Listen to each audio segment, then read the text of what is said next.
And good Tuesday evening, everybody. It is the Masked Comedian Xcast, and I am here alongside my good friend Big Ace. How you doing tonight, Big Ace?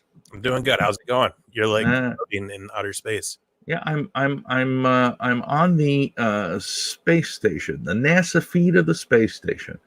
So I just like to have a little motion in the back, but not enough so it's terribly distracting. Do they have the coronavirus there too? Yeah, they did. It's up in space now. You're locked in. If you're on that space station, you're screwed, man. You're not coming back. So anyway, good evening to everybody. We are on 4 platforms this evening. We're on Facebook, we're on YouTube, we're on Twitter, and we're on Twitch. So please let us know where you're watching from. And hello, Kristen Bishop. Ham to you too, baby girl. That's what we like. Anyway, so we had another odd weekend in the world of professional wrestling. Based on the fact that we're all facing the coronavirus, Raw and hey, Chuck Gollop, Raw and SmackDown were both filmed in front of no fans. As was AEW Dynamite on Wednesday night. But there was a marked difference between the two shows. And one of the things that was really different, and we had talked about it on last week, was that SmackDown, now we got some mad happens. Everybody wants to win the big money. The difference between the shows is that, hey, there he is, Mark Polyaropoulos. There is a good man right there, I'll tell you what. The big difference between the shows was zero audience in Raw and SmackDown. AEW Dynamite, there was not necessarily a crowd. But it was the boys that were sitting at ringside, and you had heels on one side and faces on the other.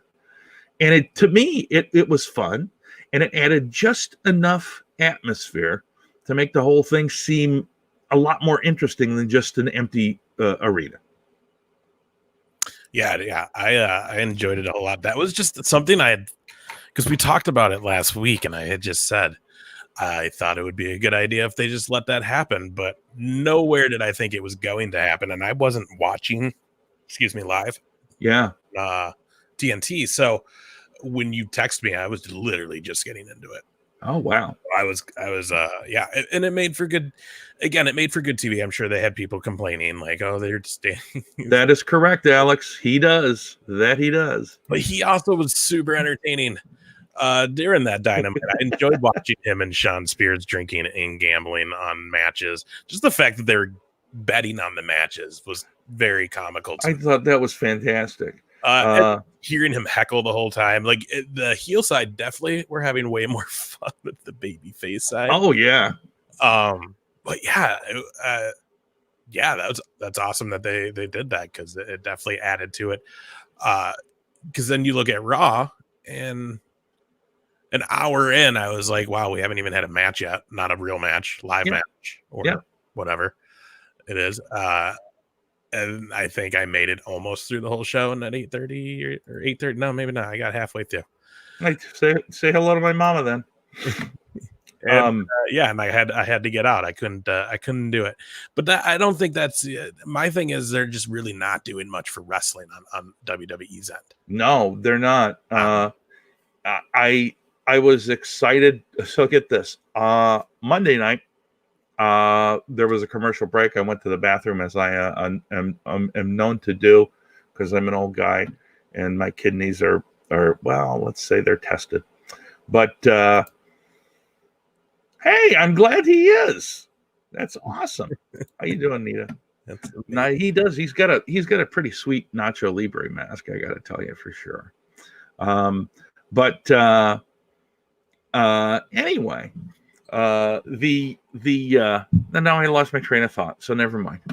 I don't know, but you're no longer floating in outer space. You're just in the black abyss. Oh, hold on. Let me get something else here. Here, we'll try this one.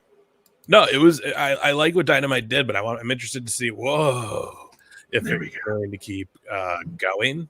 You know what I mean? Yeah. Obviously, plus I don't know. Did they tape a whole bunch that night or not? But either way, it came off very, very more entertaining than the WWE side. But And one of the things that they did was they were shooting straight on. So they had moved the camera angle from where the ramp would be coming in from the left, which they normally do. They switched it around so that it was facing the ramp through the ring. And that was actually a pretty cool shot, particularly for that. And I don't know if they'll keep that or not. It's probably more difficult for them to set up in an arena, but it gave it just that different feel, you know. Yeah, it was very interesting. Hold on, I got to do one thing here. There we go. Yeah, I'll leave that up for you. But I'm starting to really get disappointed with WWE in the fact that they are basically showing us reruns because they can't fill. And honestly, I didn't time it. I'm sure somebody on the internet has done it, but they can't even fill. Like, I bet they can't. They're not even filling an hour, with live material. No, if anything, it's just at about an hour. I think I do know who the masked comedian is, and you may be onto something with Danny DeVito. Possible. From our watchers, maybe. Possible. But WWE, they did a lot of pre-taping. Plus, they're just going into WrestleMania mode. I mean, I forgot WrestleMania is coming up as soon as it is. It just doesn't feel like it's that time yet. It's like 2 weeks, right? Yeah, but I believe they're filming it this week. They're filming a bunch this week from everything I've heard. And then it's going to be 2 nights. And to me, I mean, part of me thinks, why in the hell are you doing that? Because if they want to get, I mean, I don't understand it. Maybe they want to give everybody that's all the talent. Maybe they want to get all the talent a chance to do something.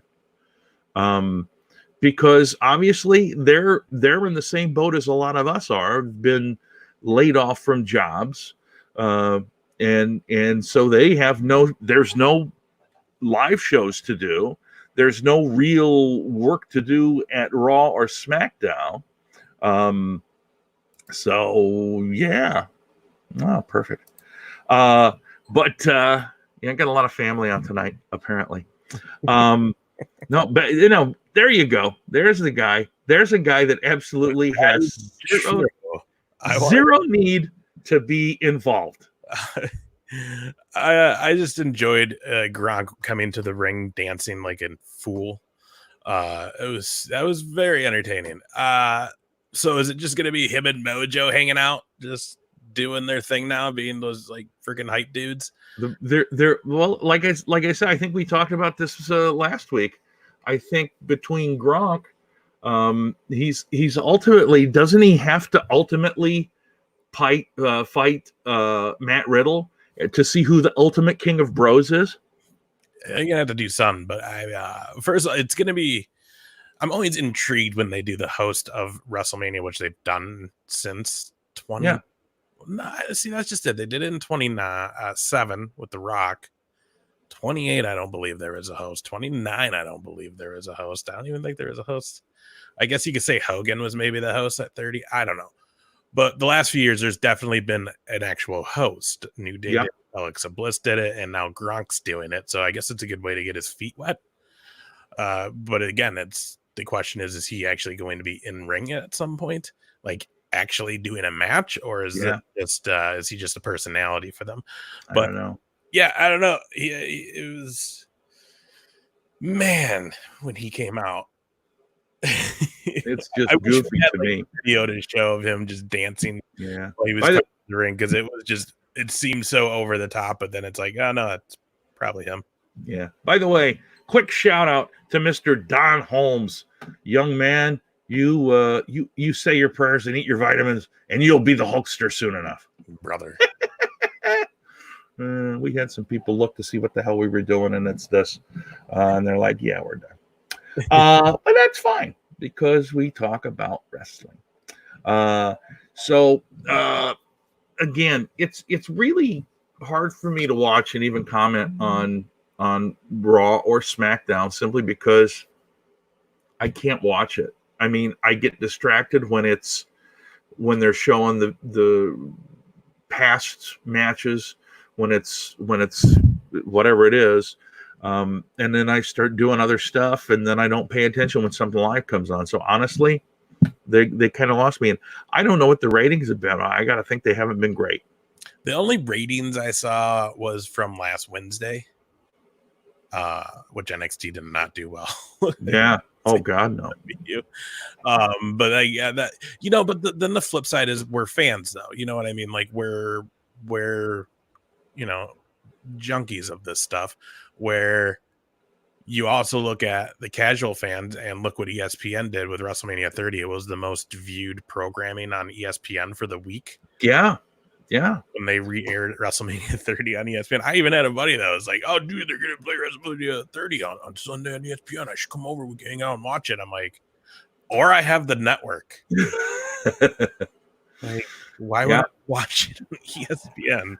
Yeah, I saw that and I was looking at the channel menu and I thought, holy crap, that's a great idea. Which also something interesting WWE's done in the time of these like lockdowns that are going down is the network is now almost free. What do you mean almost free? So basically you can sign up right now and go check it out and you will have access to most everything on the network. Okay.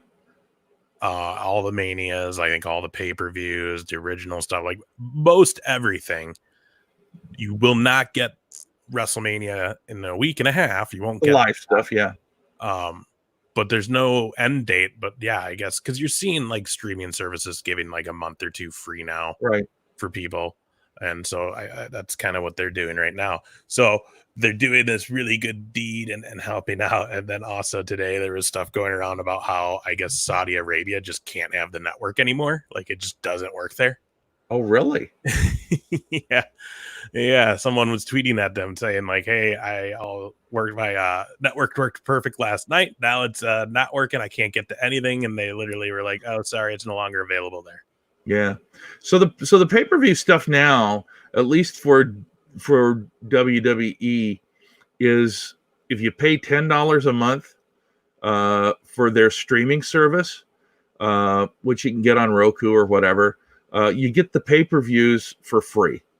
I don't know what I mean. I assume it's $50 if you've got DirecTV or something like that. Yeah, I think if you go through an actual pay-per-view provider nowadays, they're like, depending on what it is, like I think Mania would be about $75-$80. Yeah. Yeah. Donnie, you're gonna put a fist in my face's friend. Oh my God! And then you're gonna pile drive him. Boom goes the Dynamite. Donnie. Boom, boom. I gotta tell you, Big Ace actually knows Wes Briscoe, professional wrestler, son of Jerry Briscoe, Hall of Famer from the WWE. In fact, they do a podcast called Big Ace and Briscoe. Briscoe Big Ace. Briscoe and Big Ace, because of course he should have the billing over you. But let's just say that Big Ace could put a hammerlock on you and you'd be squealing like a pig. I guarantee it. I guarantee it. Look at he's got the arm. Show him your arm there, buddy. Show him that tattoo. That's a tattoo of power. I'm talking to you, Ace. I know you're talking to me, and that's why I'm laughing. Like that tattoo on. No, shut up. Lift it up there. Show it to him. Show him what he's within charge of. Oh, is that what you want? It's upside down. That's you can't spin it, but that's how do you like to suck on that, Donnie Holmes? I actually would prefer no one to suck on my tattoo. Well, okay. I mean, but maybe I meant it as a euphemism. You're the worst manager ever. I don't want you ever cutting promos for me. I get everybody into trouble, though. You know, And don't worry about it. Donnie. How old is Donnie? I want He's Bobby like in. Heenan. He's like in. I don't know. He's like in 4th or 5th grade. So. That's awesome. That's the other thing too. Did you see that Paul Heyman is saying he is the best manager of all time now? Yeah. Well, I mean, so, but it makes me wonder. And I know we haven't talked a lot about actual shows this week, and we'll get into some of it. But that's always, I saw that this week, and it kind of interests me because I've always been a real big fan of the manager role because I came into wrestling in the early 80s. You know what I mean? So like that's where I'm that was a big thing then. Yeah. So I'm not going to say he's the best in the world as a manager, but I will say he's up there. But who do you like? Who would be like your top 3? Oh man. Well, there are just so many of them because I remember all the way back to the territory days. There was, Paul Bearer was a manager before he was Paul Bearer, and he was known as Percival A. Pringle. Percy Pringle. Percy Pringle. And he worked with a lot of guys, and I remember seeing him he'd come in with guys in How Do You Train for Pro Wrestling? She wants to know. Very well. He'd bring guys into Central States. Lou Albano was a really good wrestler and then manager, but I think the top guy that I would say is Bobby the Brain Heenan, for gosh sakes. How can you ever and Paul Heyman, how could he ever possibly think that he was better than Bobby the Brain Heenan? Nobody was better than Heenan.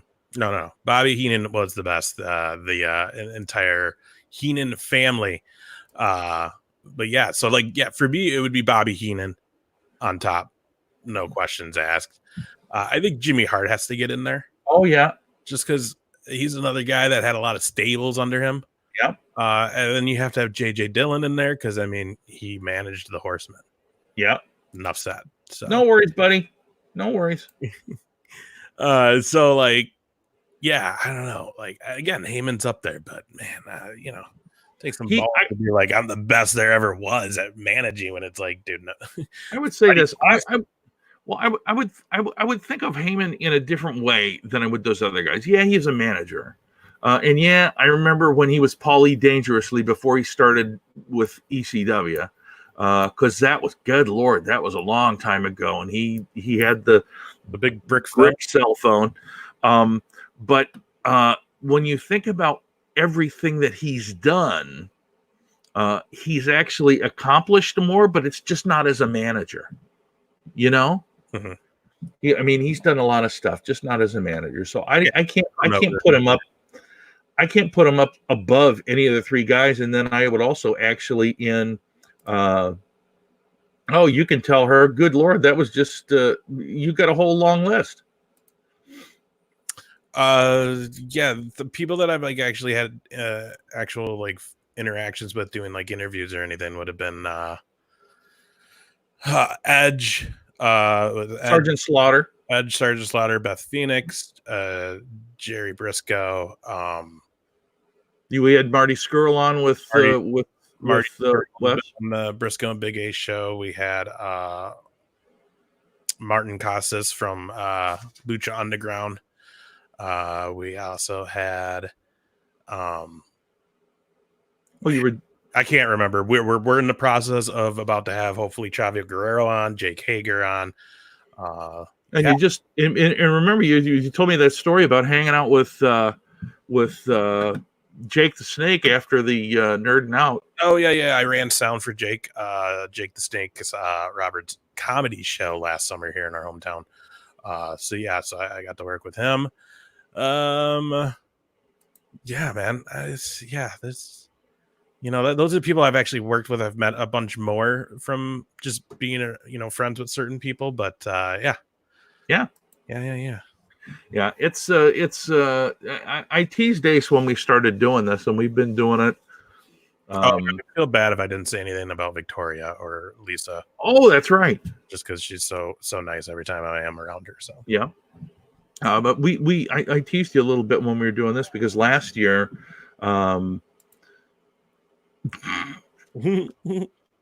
I think he's really bald, and I think he's really a racist. How about that? And just a creep. Yeah, well, in general, in general, brother. But I teased Dave about this when we first started this because it was around the time of the Hall of Fame inductions down in Waterloo, and I was telling him he did a live interview with holy cow, a real string, just about everybody that got inducted. And I said, "You're in the industry now, man." Yeah. And he said, "Yeah, I am. What of it?" So he just was being a smart guy. But anyway, Pillman Jr. too. Big shout out to Pillman Jr. Oh yeah. Sammy Callahan, Austin Aries, all those guys are people that I've had personal run-ins with or workings with. So yeah. See, and that's what it's all about. And then all the other folks that we've run into, you've run into. I don't remember anybody. The only thing I remember was, and I don't know if you were there or not, I remember, and this is a definite no, right? But I remember down in Rochester, you and I were working at the station at the same time. Mhm. And I went with Turner Williams. You remember Turner, yeah? Yeah. Turner and I got tickets, and a bunch of us got tickets. I was actually working with WWE a lot at over at our old station and getting tickets to all sorts of stuff for promos. But they had a live show, a house show in Rochester at the Civic Arena. And yeah, Laura, you remember Turner. And so we're there, and it's not very big. I mean, the whole place, if it's packed, only holds 5,000, right? Mm-hmm. So they got the ring up, and there's everything. And anyway, out comes Edge, and out comes somebody, and it's just pin drop quiet. And I just, out of nowhere, yell out, "Hey, Adam!" And he turns and gives me the dirtiest look, which is Edge's real name, by the way. I guess I didn't mention that. The other thing was, too, I don't know if he still lives in Rochester, that young kid from Eastern Europe, Igor. Mm-hmm. Yeah, it's like 9 feet tall or whatever he is. He was in the audience that night, and as the Big Show was at that show too, and I don't know if you were there, but there was this moment where Big Show came out, and here's Igor, and he looks at him, and Igor's just towering over him. Mm-hmm. And I thought that was pretty cool too. Those are the only two things I remember. Speaking of Big Show, did you see that Netflix put out the trailer for his new sitcom? No. What is it? Like a family sitcom. It's like he plays himself. Yeah. He retired from wrestling, and now he's home with his wife and 3 daughters. Oh my gosh. It's like a Full House type of deal. Oh my!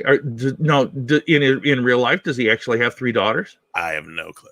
Well, we'll have to look this up. No clue. It is WWE produced, which is why I was like, why is that going on? They're letting let that go on Netflix and not try to stranglehold it to the network. Oh, if you put it on Netflix, it's gonna be way more eyes now. Oh gosh, yeah. I watched the trailer. It looks like a funny, nice little family comedy sitcom show. Yeah.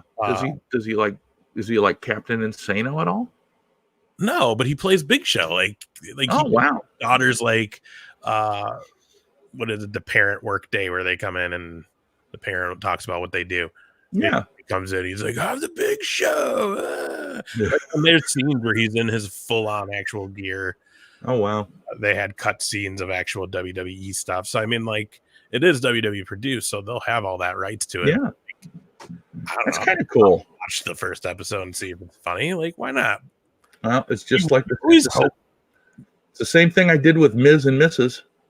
Oh God. I watched the first one of those and said, "Yep, I'm done." Yeah. And yet people still watch it. Oh, yeah, people way too much. My favorite Netflix show is The Masked Comedian X-Cast once we get it sold to them. Yeah, me too. That's what I'll be watching. Honestly, if I'm honest, Laura, the thing that I watch the most on Netflix is if I'm ever in doubt, I always go and just play the next episode of The Office. I've probably watched The Office through 6 times. I am the same way, but with Parks and Rec. Oh yeah, also a good show. Love it. The other one is, yeah, I heard Schitt's Creek is very good too. CBC show. If you have CBC, you could be 2 years ahead of it. Another one that's really good is, and if you haven't watched this, it's called The IT Crowd. It's a little bit old, but it's about an IT department. It's British, and it is probably one of the most hilarious things I've ever seen. Treat yourself. Treat yourself. Oh my gosh, that's the way it goes. So let's. I don't know if you want to or not. Should we talk a little bit about stuff? I mean, yeah, we might as well, because again, this is Wrestlemania season. We're very, very close to Wrestlemania, and that's what's pretty eerie about this Wrestlemania is it's being built. They've stopped really building, like they're cutting promos on each other. Yeah, it just doesn't really feel like storylines are getting really that much more built. Obviously, they're like I don't know. It's going to be weird watching next week's knowing they've already filmed right. Stuff this week. So I'm sure that's going to be just replays of all the feuds. So you're up to date. My other question too is, I guess I understand the Hall of Fame getting pushed off. Mm-hmm. You want to have people there. You want to make it the deal it is because it's the Hall of Fame. Yep. I don't get why they did the trade off with NXT TakeOver. I mean, I guess like you really want to put that show on just to compete with Dynamite because they beat you last week. Yeah. You don't want to still give that the proper due it should get and treat it like a bigger event. So I was a little confused by that, but I mean, I guess they got to do what they got to do with everything that's happening. Yeah. But I mean, yeah, it's really a strange, like it just doesn't feel like Mania. Well, it's unprecedented times, and there's, everything's up in the air. Because if there's a further travel shutdown, that's going to make it really difficult for them. And in some cases, I have to assume, I don't know, there's a list. There are 16 states now that have some form of and it's the wrong term, but they have some form of the shelter in place kind of idea. Mm-hmm. And I don't know if Florida's one of them. But they're recording down in Orlando, I assume, right? Down at the but didn't they also say Mania is doing multiple locations? Well, that might be. So I wonder if maybe they're using the Full Sail arena at all, because that's right down there as well. Yeah, that might be. But you have some of these stars from other countries. For example, I know Asuka. I've seen on her personal YouTube. She's just down in Orlando, and not. I mean, that's where she's hanging out. I know they had Paige on via Skype on SmackDown. I don't know where she is. I don't know if she's in England or if she's here in this country. She was in LA. Was she? When they did Brock Lesnar lives in Canada. And now, granted, he can hop on a private jet anytime he wants to. I don't know if that's allowed. You see, and if that's he was just there though. Oh, you mean because he's going to go home? Yeah, I guess I don't know. I mean, so that's what it came out today is most of the roster talent production crew that is going to be used for Mania is currently in Orlando, and they're like locked down in the hotel. Yeah, like very little things can they do right now. They got to basically. Everybody misses Andre the Giant, Laura. I bought a really cool Funko Pop Andre the Giant today at Walmart, but it's yeah, I left it in my car by accident. So well, but it's like I hope it doesn't get broken into. Why would you say? now Well, because that's all they're gonna get though. There ain't nothing else in there to take. Well, that's all I need. Yeah. Like, I got done on the Giant boss. Anyway, I'm easily distracted when there are people watching. Yes, why yes, Ryan Schmidt, the masked comedian, does know about MB. Good Lord, this is going to turn into some crazy business. Good to see you, Ryan. I hope you're doing well, buddy. And I'm assuming you get to work from home, at least for the time being. I don't know. Hope you and in the family are doing great. Yeah, it's. I don't know. I don't know how. First of all, 2 days worth of WrestleMania is going to even come off. Because I'm not really even excited to see one. You know, I mean, I would have liked to see McIntyre and Brock Lesnar. The hell's this? Oh, having trouble streaming off. No, hold on, stand by. Oh,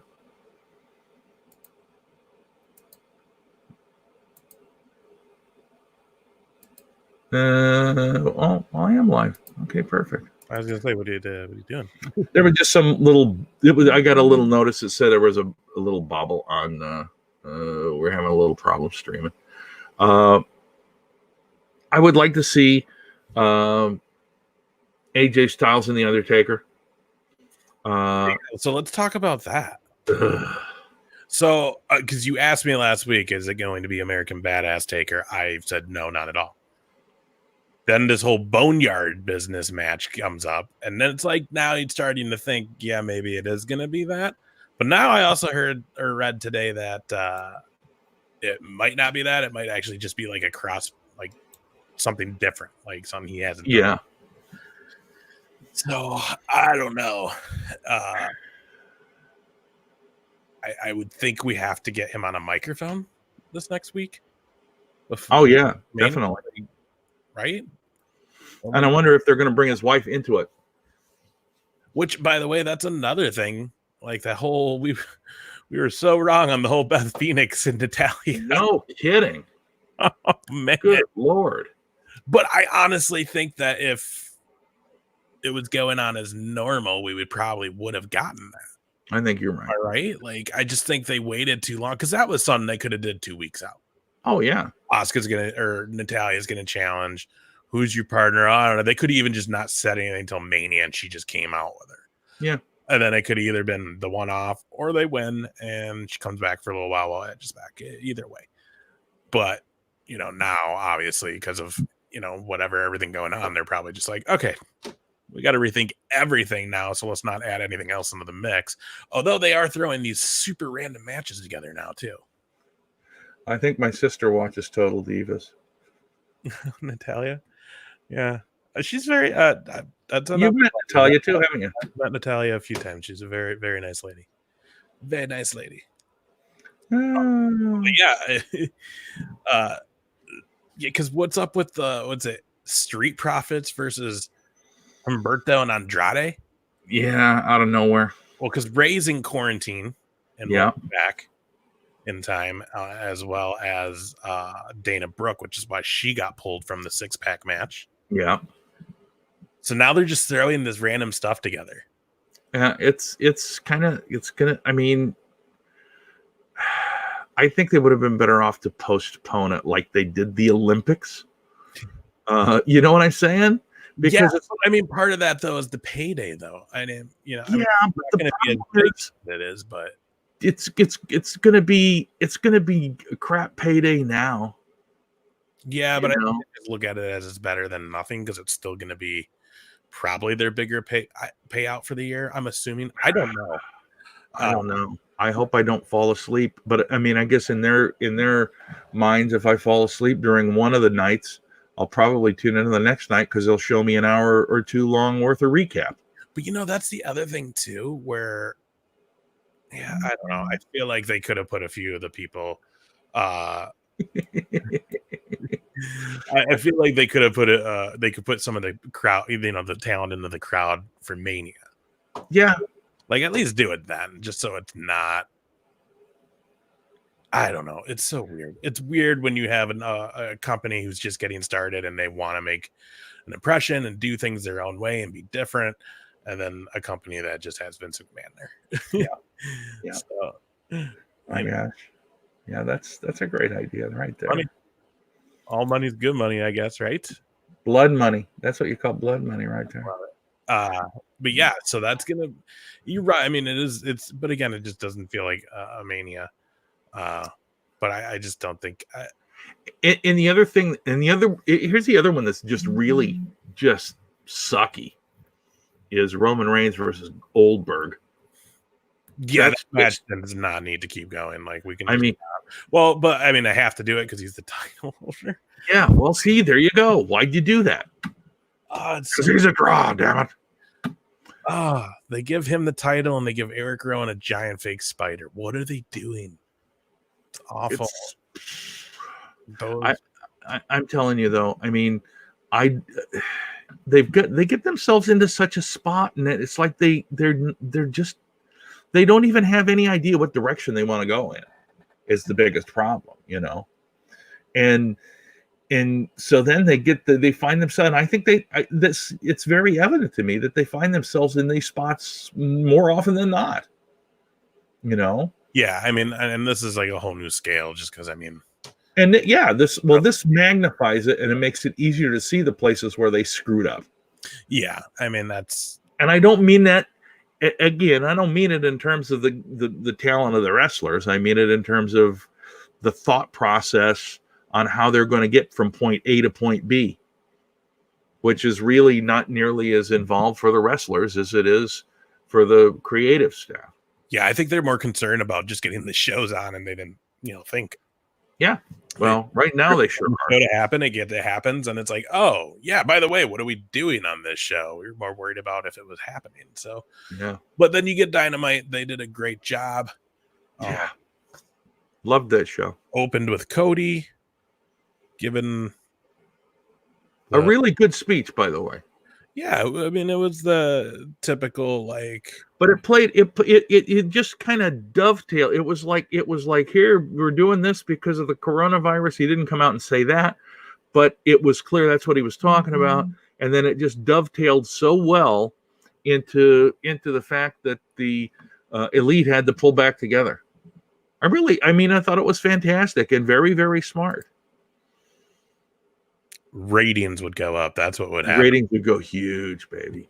And they'd have to know where I was. Best episode ever. PD, come on, bring it. Do you think karaoke wrestling would be a thing if we get it on Fox? Well, think about it for a minute. You've got the Masked Singer and you've got wrestling. What the hell? Put them together, don't you think? Don't you think? I know where they keep the warrant, right? In Aunt B's. Okay. You could do your Elvis. Yep, I would do it. Okay, so the other thing too that was very noticeable with how the shows were going is even with the matches they were doing on WWE, I think the fact that it's like one or two maybe. Mm-hmm. Again, I don't know, just a little bit weird, but when AEW and Dynamite came on, the matches were still good. That kept you engaged. So, I mean, they had the Lucha Brothers versus Best Friends, which the Lucha Brothers win. They had that 4-way with Shida, Rio, Chris Statlander, and Penelope Ford, which I think really helped make Penelope Ford stand out a little bit. I do too. Jurassic Express versus the Butcher and the Blade. And then you also had Blood and Guts advantage 6-man match, Inner Circle versus the Elite. Inner Circle getting that advantage, which was a great match as well. All of it was good. Yeah. But that was the thing is there was a few guys in the crowd, so that keeps it a little entertaining, even if they weren't just the matches themselves were good. And that it was it just worked. Yep. Everybody always skips the pro group for the Masked Comedian X show. I can't believe you didn't know that. But yeah, no, it's so I'd like to see how they keep going. I think all of them are going to be at that Daly's place, right? Yeah. Well, but you also heard that the Blood and Guts has been postponed and or canceled. Simply because I don't think they can do it the way they want to do it, which makes good sense. Well, I mean, what they don't want groups of 10 together at the moment, and there'd be 10 people in that match alone. Yeah. Boy, that right there is a great question. I mean, I will say this. All three of those guys are great. Personally, I gotta say Ric Flair, but Mr. Perfect, my God, he'd be in that grouping. He'd be number 2 for me, maybe number 1, just because I just thought Kurt Hennig was fantastic. Yeah, he definitely could have been a main eventer. And of course, Macho Man. Macho Man's good, and yeah, I mean, guys, if you go and look at any top 10 list, it's going to be Flair, and Macho Man's going to be probably in the top 10. Maybe not, depending, but on whose list it is. But unfortunately, Mr. Perfect is going to go far down the list, and he shouldn't be. He was very, very underrated, in my opinion. Yeah, did I ever tell you this? A lot of people sleep on him. Yeah. Did I ever tell you the story about when I was, when was it been? This would have been in the late 80s. And I have 2 Kurt Hennig stories that are absolutely fantastic, and I don't know if I've told them to you or not. So the first one was in the late 80s. I'm flying around the country working for Hart's Mountain Pet Supply Company, and I come back to the airport, and it's a late flight, and I get back like at midnight or whatever. And so I'm walking along the corridor, and who is on the payphone but Kurt Hennig? And he's talking to somebody very loudly, by the way, clearly angry, by the way, because apparently somebody wasn't there. I don't know. I didn't eavesdrop. But it was just like boom, boom. And he took the receiver from the payphone and just blasted it on the phone, and it exploded all over the place. And I was not going to say, hey, big fan, because I was afraid I was going to get hit. The other, sir, can I help you with anything? The other great story is that in Fargo, when I worked up there, we had Eddie Sharkey used to run a wrestling school up here in Minneapolis and a little promotion. And one of the sales guys arranged a show with one of our bars that was an advertiser called Playmakers Sports Bar. And they had what they called the Playmakers Pavilion. And it held about 1,500 people, 2,000 people, something like that. So they were going to do a Tuesday night wrestling show. And there was a bunch of guys that were clearly, newbies, because I'm sure they weren't getting paid very much. How you doing, Sydney? Good to see you. Who was the other guy from the Minnesota Wrecking Crew? It was Mean Mike Enos, and who's the other guy? Oh, Jesus. Yeah, it was the other guy that was there. Not Mean Mike Enos. Good to see you, Sydney, Alaska. Hope things are well up there. Hope you're staying away from that virus. I see it's up there in Alaska a little bit. Anyway, so it's clear to anybody who's a wrestling fan that it's Kurt Hennig, right? And when it wasn't Mike Penis, it was Mike Enos, and and they were the Beverly Brothers too when they went to WWE. Anyway, can't think of his name, but the point is that so in comes that guy. And they mention his name. He's part of this. He's part of that. Here he is. And everybody cheers. And then when Kurt Hennig comes up, it's clear that he don't want anybody to know that he's doing this, because they introduce him as like Mike Tough or something like that, Mike Tough. And these guys. What's up, JP? These guys. Wayne Bloom, that was it. So it was Wayne Bloom. Anyway, so Wayne Bloom and Kurt Hennig start their match, and they wrestle a little inside the ring. And then they come outside of the ring. And because there's like maybe 120 people there, maybe, right? And so they're clearly going, let's just get this over this. Let's just do whatever the hell we can, right? Good to hear it. Good to hear it. And so they start out in the audience. And they're literally, there's 7, 8, 9-year-old kids all with their parents, and these guys are just tearing it up. And Mr. Wonderful cuts, gets some color, and so now he's bleeding. And then they've got a bar set up in here, but it's not like a regular bar, right? It's like big long tables that you would like Dudley Brothers get us the tables, right? But they've got all the liquor and glasses and everything on these tables, like 5 tables. These two guys go straight for those tables and trash everything on there that's liquor. There is glass and liquor all over the place. And then they finally go in and finish the match. And oh my God, you have never seen anybody more upset than the owner of Playmakers Pavilion. You're never coming in here again. I guarantee you they probably trashed $1,000 worth of liquor. Yeah, that's definitely a good way to not come back to that show.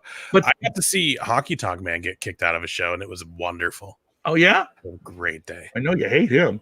Well, it was because of that day, so it was it was fun getting to be there when the promoter's like yelling at him, and then just be like, "Get the hell out of here! I'm not paying you. Get out of here!" And he just pulls in his rental car and just takes off. Jerk. Hockey Talk Man. Anyways, good Lord. Yeah. So hey, let's get into SummerSlam, man. Like, oh yeah, wait a minute, because it is time, ladies and gentlemen, for our old school review, and that means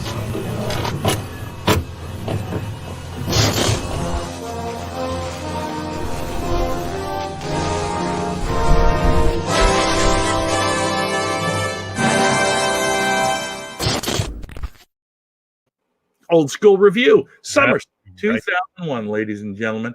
And where did this one take place? Yeah, so this was August 19th, 2001, San Jose, California, at the Compact Center at San Jose. About 15,000 people in there. And yeah, so main event, Rock and Booker T for the WCW Championship. Now, the really cool thing about this show was this was like right after Invasion. The Invasion pay-per-view. So this is hot off of the whole WWE buying WCW. So now it's funny too, though, because if you watch and hear about it, like tons of people were still in contract with Turner during that period. So like when, WWE fans were like, why aren't we getting the big names? Where's Flair? Where's Hogan? They're sitting home collecting money. That's why they were getting paid big bucks to not have to do anything. WWE would have to buy them out. They ain't spending that kind of money for the old guys that they've already had. Yeah. So they waited it out. So that's why, because some people are like, oh, really? Booker T was the big name that you guys made out of WCW. But at that time, he was one of the bigger names that came over. Yeah. I mean, well, and him and Rock had a great feud. Him and Austin during that time had a feud. So it was great. And then this was actually a double main event because we also had Austin and Kurt Angle for the WWF Championship, which was a fantastic match, by the way. Yeah, this is Austin has now turned on WWF or E, whatever you want to call it at this point, and has joined the Alliance, right? The Alliance. Yeah. Chunga, chunga, chunga. And so like you've got all these different elements going on. You've got these different struggles going on. You've got family against family. You've got Austin's trying to get back at McMahon because I don't know, he didn't hook him back one day or something. They're in that period where they had their weird friendship where like Austin did everything for McMahon and then like Angle was like their little just like puppy, which was some of my favorite stuff. Like when he would make people eat Deborah's cookies. Oh yeah. Cookie. Eat 2 of them. You want? I don't know. And then like she walks away, they made me crap for 3 hours. Or whatever you would say. Like it was just a good time because it was so different from what we knew as Stone Cold Steve Austin. He's now buddies with the boss. He's singing Kumbaya with him. You know, he's hugging him every time. He's like, where were you? You didn't call me. You didn't call me, Vince. You know, Yeah. just the weird like girlfriend at home is what it turned into be. It was a very entertaining time. So this is right after that. This is ECW, WCW coming in together at the same time as well, which is why you said Paul Heyman, Jim Ross on commentary. Yeah. So that was always nice.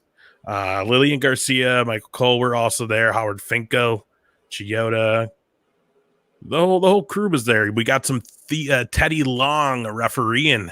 Oh wow! I don't know if you noticed that or not. I didn't. Yeah, Teddy was in there. So now, before the show went on live pay-per-view, they did have a Lance Storm match where he was defending his WWF Intercontinental Championship. Or wait, sorry, that's what it opened with. Sorry, but so we get that first, which Canadian versus Canadian. They've got that whole thing going. This is also planting the seeds to where we're about to see Christian turn on Edge. Oh yeah. Which, if you watched it, you got that because Christian does come out during the match, accidentally takes Edge out, and then Edge still wins, and they have their little backstage moment. But this was that lead in, because then later you get the call where Grandma, I got a title. Oh yeah, he's here. Yeah, when they're still playing that they're brothers. Yep. But Lance Cade, Edge, what'd you think? Intercontinental Championship. That was a strong match. I did too. I enjoyed it because there was a lot of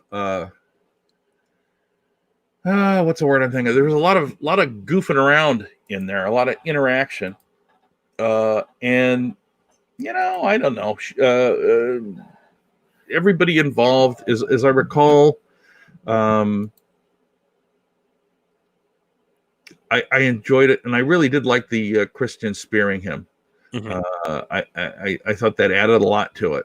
And as you recall, I mentioned this to you before we started. This was a period where I was not following WWE nearly as closely, so a lot of the stuff was new to me, mm-hmm. And I did not get to see the lead-ins. But overall, I thought it was a good match. It's like I always get confused though when I see Lance Storm, and you're probably going to tell me, you stupid idiot. But it's like Lance Storm and Glacier the same guy? No. See, but I think to myself, it's the same guy. If you see them now, you would definitely be like, oh, no, they're not the same. Lance Storm doesn't look as awful. Plus, right. Lance Storm could actually wrestle. Lance Storm actually had his own school up until just recently. I think he closed like a year or two ago. Lance Storm was always fun in WWE too, because he always was that serious, and he does it in this match when he comes out and, if I could have a minute, he's always just so serious, but makes it fun when he's with people who can kind of goof on him. So yeah, it was a good match. Very young Edge and Christian. That was Edge's first solo title. Yeah. Very nice. Then we go to the Dudley Boys and Test against APA and Spike Dudley. This is all stemming with a feud between the Dudley brothers, Devon and Bubba Ray, not liking Spike and his relations with Molly Holly, mm-hmm. which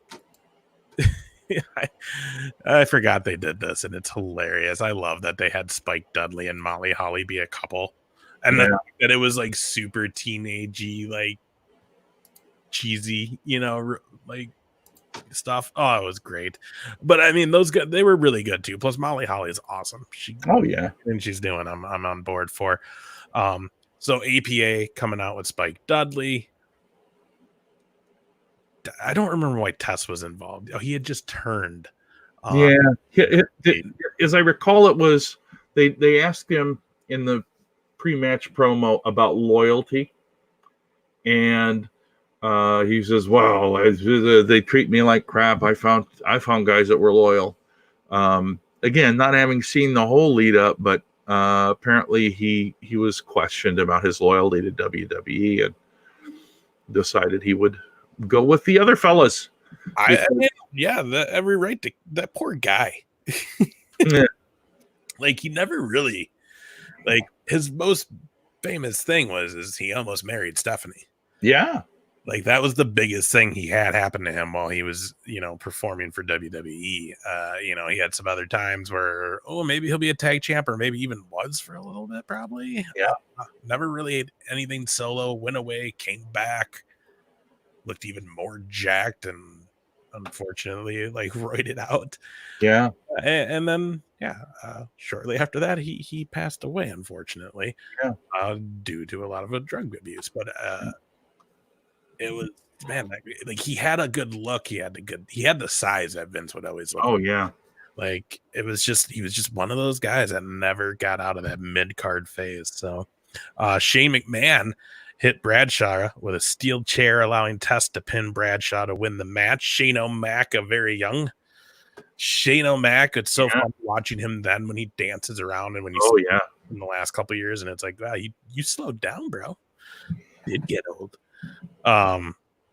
But yeah, so that was like they had a good order of matches here too. I felt like it was very good, a nice flow. Mm-hmm. Yeah. Next, you have the and this is what was fun too. One of the first pay-per-views where we're seeing the WWF belts and the WCW belts. Yeah. So you got the WCW, and actually, I think this was the first pay-per-view that the actual WCW championship, the big gold belt, which was the last, I believe, NWA belt that made the carry on into sub WCW with Flair. So we have the cruiserweight WCW cruiserweight champion X-Pac's going against the This is a champion versus champion match, by the way. WWF light heavyweight champion Tajiri. Albert interfered, leading to Tajiri attacking Albert with the red mist. You got some mist on this one. I gotta love some mist. And then X-Pac performed the X Factor on Tajiri to win the match. This is when it was him, Albert, and who else did X-Pac have? He had to get a little trio at this time. Oh, this is definitely post DX. This is definitely probably getting close to him not being around too much more. Yeah. WWF. Unfortunately, X-Pac, after DX ended, there wasn't a lot going on for him. He had that nice little run with Kane. Yeah. They were tag partners, but like after that, it was just kind of like, which is sad because X-Pac is an awesome guy. Yeah. Awesome worker. So next, a match that I really enjoyed. But that's because it's Le Champion. Mm-hmm. Chris Jericho against Rhino. A really lean looking Rhino. And by the way, it's the whole, that was one of my favorite parts, this kind of feud between Jericho and Stephanie McMahon. Yeah. I mean, that was some of my favorite Jericho stuff. Yeah, because this was still tail end of Attitude Era. Yeah. Right before that Ruthless Aggression era. So like they were still getting, like he was still saying some stuff that it was like, dang, you just called her a slut on TV? Trash bag hoe. I mean, and it'll always be, him and Rock when they did like the team up on her and Rhino, that SmackDown promo, which was just two amazing talking heads on the stage ripping into the same person. It's gonna be gold, and it was. But that match was great. Yeah, it was a really good match. Jericho forced Rhino to submit to the walls of Jericho. Mm-hmm. And Jericho honestly looked pretty young back at that point too. Yeah, which is really, but this is the heyday. This is him. Yeah. Because this is 2001. He debuted on WWF 2000. I think it was late 99. You sure? Because it was Y2J. Because SummerSlam 99 was in Minneapolis. You were there. Yeah. He was there. He cut the promo on top of the Lion's Den. Oh, that's right. Yeah. So 99. That was like right when he debuted, actually. Gotcha. So I mean, this like here against Rhino is him getting into the heyday of where he's going to start to really blow up. Yeah. For WWE. Have you listened to his podcast at all? Talk It's Jericho. I have on occasion. I don't listen to it regularly just because I don't have enough time. I might now. Well, he first of all, I mean, it's a really good show. Yeah. Oh, yeah. Really a good guy to listen to. It's fun. But he did some, I mean, obviously there's some cool stuff from the cruises on there, so you can check that out. But he did one just recently, a month or two ago, he put out where he tells the full story of how the AEW championship title went missing and right after he won it. And it is amazing. Wow. Definitely worth checking out. Because then it also makes you realize like something was up. There was something fishy going on. When you hear him tell the story, like, okay, like whoever did this knew what they were doing. And then you like realize like the police weren't even contacting him or AEW. Instead, they were just taking pictures with it and wow. And he's like, "This is how I found out you found it. It's because of your Twitter." Like, what the hell? Good Lord. Shouldn't I have been probably the person you called? Anyway, what are you gonna do? Great episode. Next, we got Jeff Hardy defending the WWF Hardcore Championship against Rob Van Dam, a TLC style, or not TLC, ladder match style. I'll tell you, that was a incredible match, and I literally thought a couple of times that one or both of those guys were going to seriously be injured. Yeah, it's a shame it was for. I mean, okay, it is a hardcore match. You know what I mean? Like a ladder match is a pretty just hardcore match, but it's a shame that match didn't have like a better belt on it. Hardcore at that time was kind of. Yeah, it's a title. Still okay. Like, whatever. And yeah, that was such a good match. It makes you wish that they actually had like the US title or the Intercontinental title was on that. The thing when Matt Hardy was swinging, holding on to the belt, and Van Dam got him swinging back and forth, and then went to the top rope and tried to hit him with a kick, and he didn't come close. But holy crap, I thought he was gonna. I mean, he looked like he was not protected when he did that dive. No. And then when Matt Hardy kind of fell down on him or whatever the hell he did, good God, I thought I thought they were both going to be terribly injured. I mean, yeah, but Jeff Hardy and Rob Van Dam in the same match and putting a ladder in it is just going to be, oh God, yeah, an amazing match. So, yeah, it was great. Yeah, but that's Van Dam for you too, man. That guy's just crazy. And high as a kite all the time. Anyway, working out for him, man. He's a pretty good life right now. No kidding. Yeah, so the sixth match was the tag team champions, the Brothers of Destruction, against WCW tag champions Diamond Dallas Page and Chris Kanyon in the steel cage match. So this was the first match, right? After the whole reveal that it was. Yes. Okay, so obviously, if you don't know, any of you youngins are watching, or you're just a late bloomer when it comes to wrestling, when the whole invasion angle happened, DDP, another very big name WWE did get from WCW, came in, and for whatever reason, they stuck him with this peeping Tom character where he was spying on Undertaker's wife and filming her at their home and inside their home, and his wife at the time was Sarah, not Michelle McCool. Not Michelle McCool, no, Sarah. It was on his throat. If you need anymore, imagine how much that hurt to get that off of there. It felt great. That had to be the first part, is when it was getting it removed. Just like, God, oh no shit, never did it. Anyways, the sad part about this whole feud though is like if they would have let Diamond Dallas Page come in and be Diamond Dallas Page, like they did with Booker T and Benoit and all those guys, this would have worked.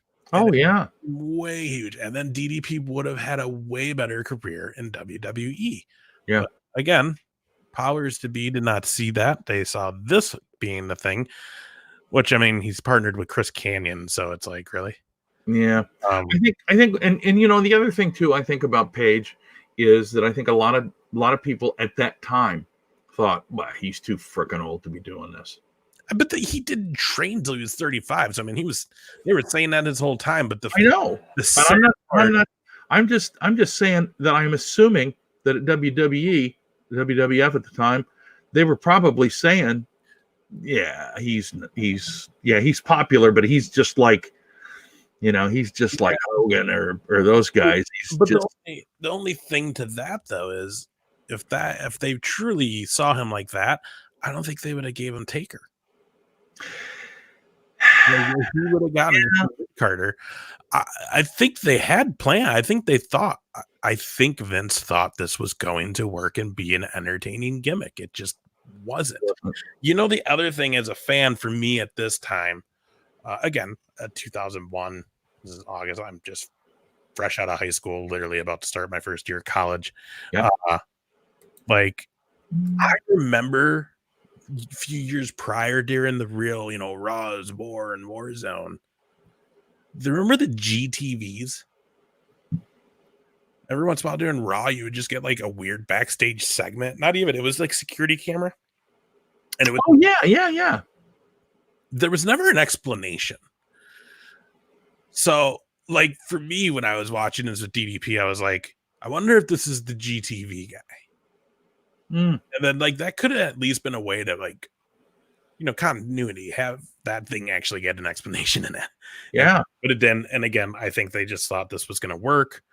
Whatever, where all you needed to do was have Diamond Dallas Page come out, cut a promo on Taker, being like, hey, man, we're the I don't know, we're the old guys around, we're still here and we're kicking, but I'm better than you or whatever, ever.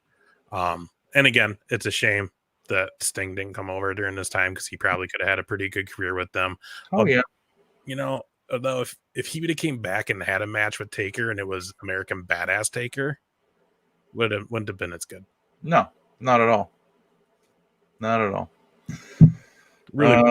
But anyways, it was a good match. Yeah, very good match. They beat the crap out of both of them. They let Canyon go, beat the crap out of Page. I thought they were going to hang him with the chain for a minute. Yeah, I did too. I thought, and I thought the other part was get out of here and don't ever look at her again.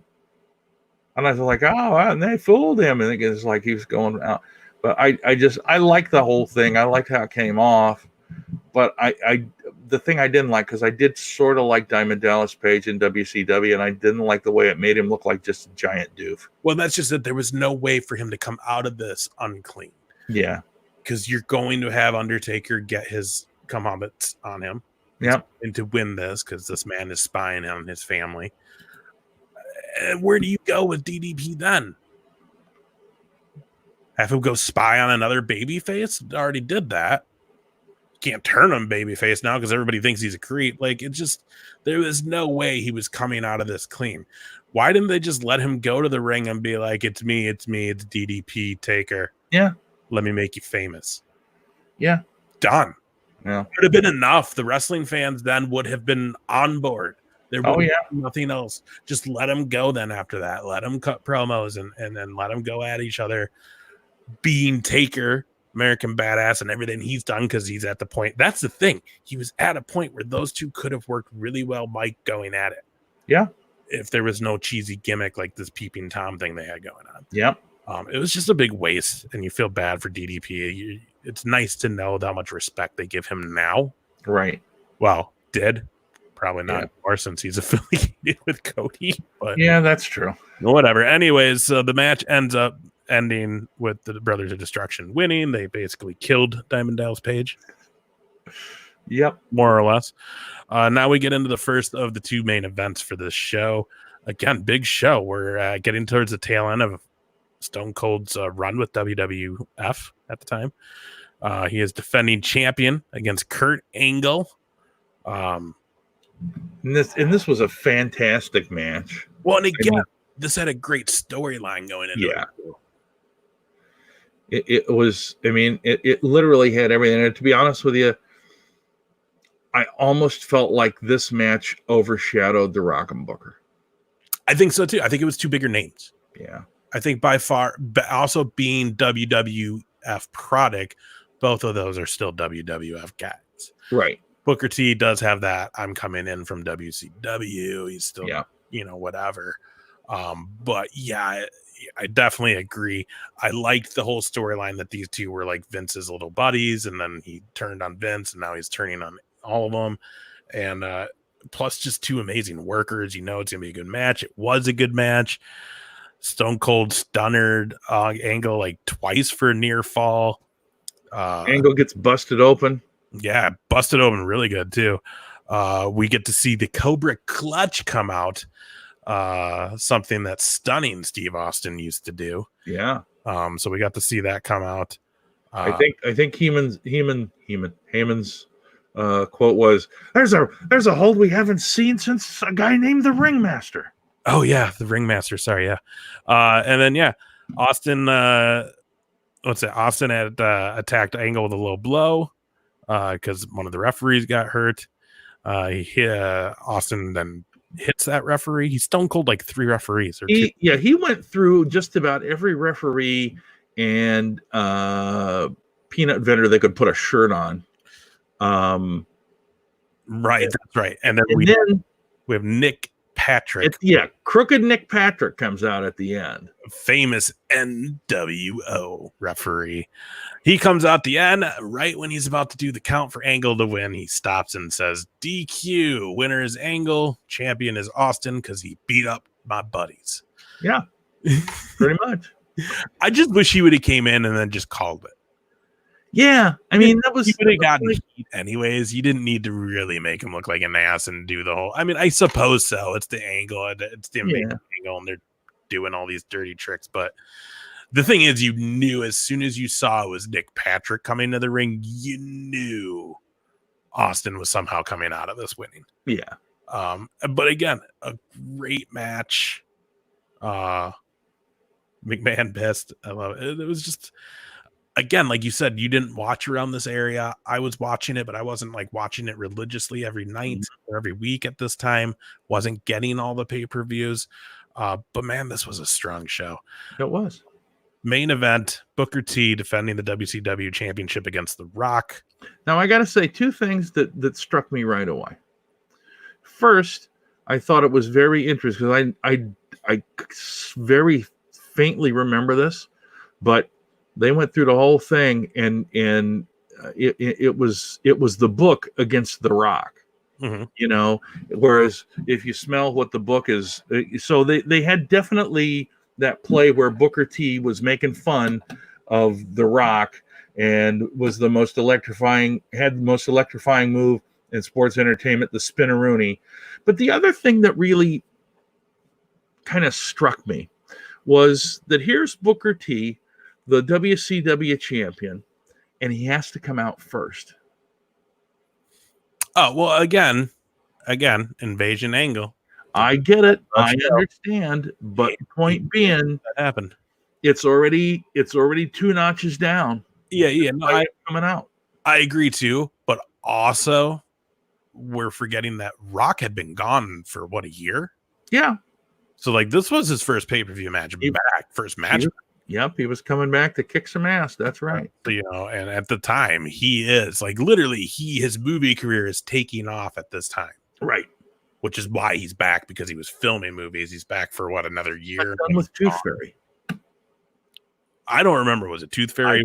I don't know what it was. Scorpion King? I don't remember. Probably. Either way, though, things are going very good for him at that time. And yeah, just a great match. You got Shane O'Mac getting involved, pulling Booker T out for the elbow, and then Rock giving Shane O'Mac the rock bottom outside. I do love too that they did the argument on commentary over the bookend or the rock bottom. Oh yeah, that was good. That was good. And then I'm not a fan of Bradshaw, but holy cow, he just about took Shane Mac's head off. Yeah. I mean, that looked as stiff as I've ever seen anybody get hit. Yeah. But that was his deal, man. It was JBL's thing, man. It was crazy. Yeah. And a lot, like you said, the APA comes out, referees come out, all this stuff. And then, eventually though, Rock does, how did they go? He does the scissor kick and on Rock and performed the Spinneroonie. And Rock caught him and kicks up. No, he didn't give him the spinneroonie. He went for the spinneroonie, doing the actual spin, and that's when the Rock spin, and he got up and he was waiting and he was going to give it to him, and the Rock caught him and gave him the rock bottom. Yeah. And wins the WCW championship again. First time this title was actually being defended and just being used on a WWF show. The first time a WWF talent at that time has taken that belt. And to be honest, man, that was a nice belt. If they was that one back, I don't think anybody would be mad. I actually owned a replica of that one for many, many years. I sold it. I wish I didn't, but I did. That was a nice belt, though. It was super good. Overall, as far as that pay-per-view goes, my grade for it, I would have to say a real solid B. Oh, yeah.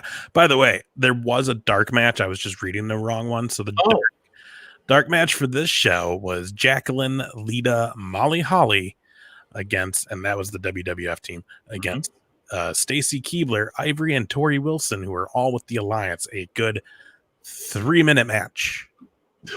A 6-woman. Well, that's because you only got 4 wrestlers in it. Yeah.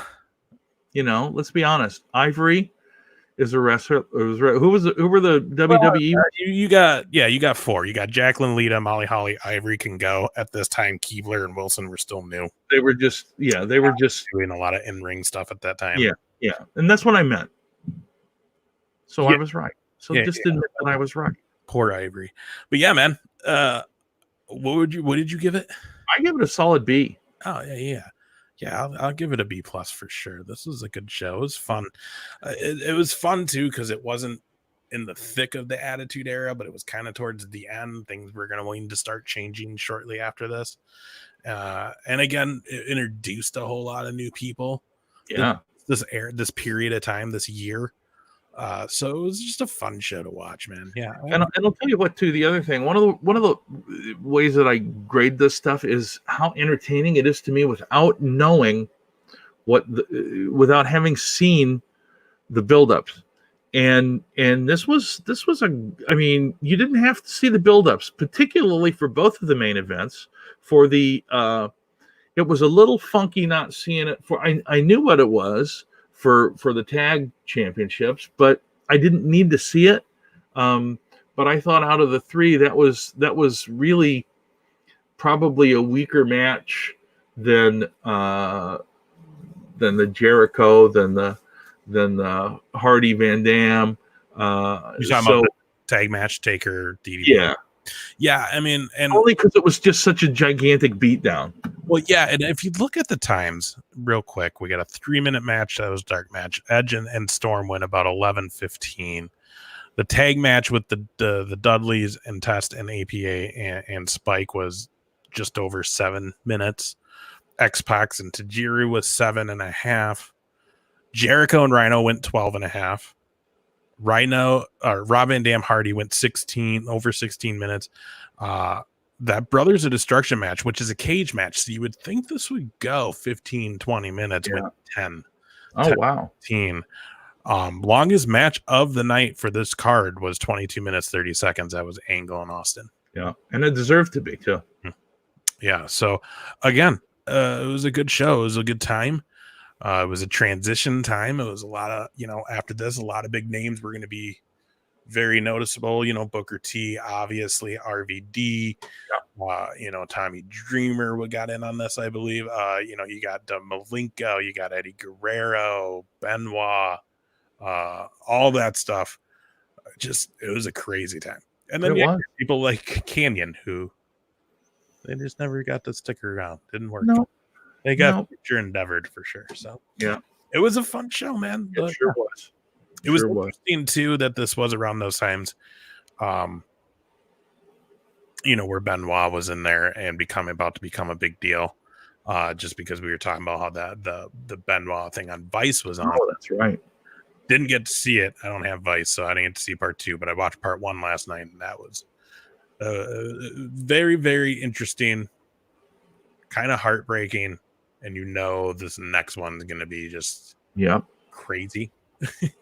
Yeah. Because it leaves off, the first one leaves off when they discover the bodies. So, not even like when they discover it, like it's when they discover it. Yeah, it's rough. It's rough business. But I guess I saw the first one was great. I can only imagine what the second one's going to be. But yeah, man, that like again, that was just that whole Invasion angle, because Invasion was a good show too. Yeah, which was before this. But yeah, it was just a good time. All right, my friend. Well, what should we watch next week? You think? I mean, I suppose we should watch a Mania since it's going to be Mania week. I think that's a good idea. Yeah. You pick the number. Okay, let's see. Well, you want to do 3? That's one of my favorite ones. Pontiac Silverdome. Yeah, let's do it. All right, Wrestlemania number 3. Here at the Silverdome. I mean, Superdome. The most people to view an event at that time anywhere, I guess. Yeah, if I remember correctly, with some inflated numbers. But you watch it back and seeing the people there, like it was a lot. And then there's staging. There's no giant screens like there are now. Oh yeah, because it's. I mean, think of they're still in the infancy of putting these things on. Yeah. So I mean, they really are. Wrestlemania 3 main event on number 3. That'll be our old school review for next week. I'll be interested to see what comes up on AEW tomorrow night. I'm also very interested to see if anything leaks this weekend from what happened from these Mania tapings. Oh yeah, I think it's possible, although they have total control. But apparently, they had total control when they were stuck over there in Saudi on the airplane too. So,